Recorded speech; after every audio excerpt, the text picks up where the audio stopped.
Для вкусной запеканки возьмем 300 граммов творога. Жирность творога на ваш вкус и на ваш выбор. Для удобства приготовления творог немного разминаю. Затем возьмем 2 яйца.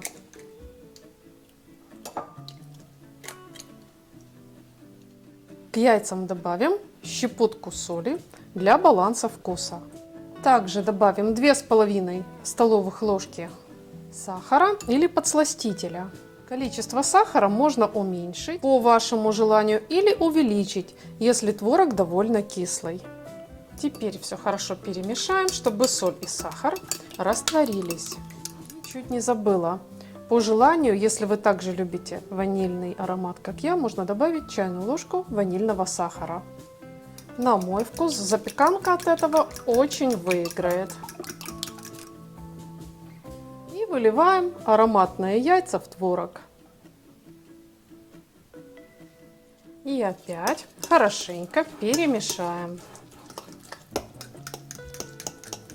Дальше в эту массу будем добавлять крахмал. Кукурузный или картофельный. 1,5–2 столовых ложки. Именно благодаря крахмалу запеканка получится нежнейшей, очень воздушной, мягкой, очень вкусной. Я использую кукурузный крахмал, но также подойдет и картофельный. И в последнюю очередь добавляю 1 чайную ложку разрыхлителя. И опять перемешаем, чтобы разрыхлитель распределился равномерно. Эту запеканку можно запечь в духовке, но сегодня я покажу, как ее сделать на сковороде. Для тех, у кого духовка отсутствует или дома очень жарко. Сковороду лучше взять с толстым дном и смазать ее сливочным или растительным маслом.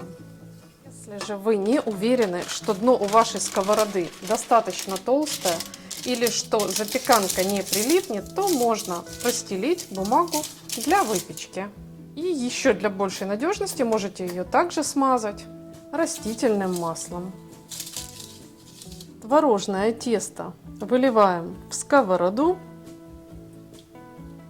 Это тесто и само хорошо распределяется, но мы можем ему еще немножечко помочь такими движениями.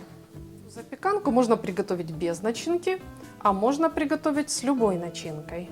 Можно использовать сухофрукты, а можно использовать любые фрукты или ягоды по вашему желанию. Я сегодня беру сливу. Если же вы берете очень мягкие фрукты или ягоды, то лучше использовать такой лайфхак. Чтобы сочные плоды не потекли, не замочили тесто, то срезы лучше обвалять в крахмале. Или полностью кусочки, например, фруктов обвалять в крахмале. Вот таким образом.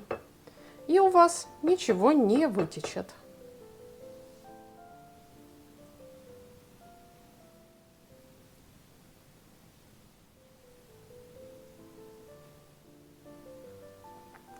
Сковороду ставим на плиту на маленький огонь. Если у вас есть рассекатель для газовой плиты, также его лучше поставить. Накрываем крышкой сковороду. Через 25–30 минут проверяем нашу запеканку. Аромат просто волшебно аппетитный. Видите, сверху она стала вся плотная такая. Значит, все готово. Пора снимать с огня. Все очень просто, очень быстро, легко. А вкус потрясающий. Готовьте на здоровье, если рецепт вам понравился.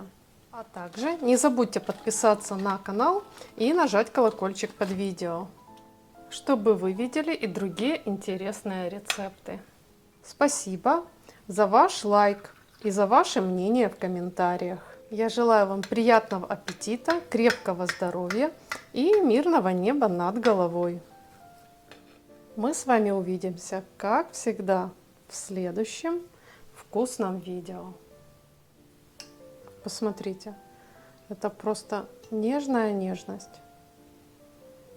Очень мягкая, пористая, очень вкусная запеканочка.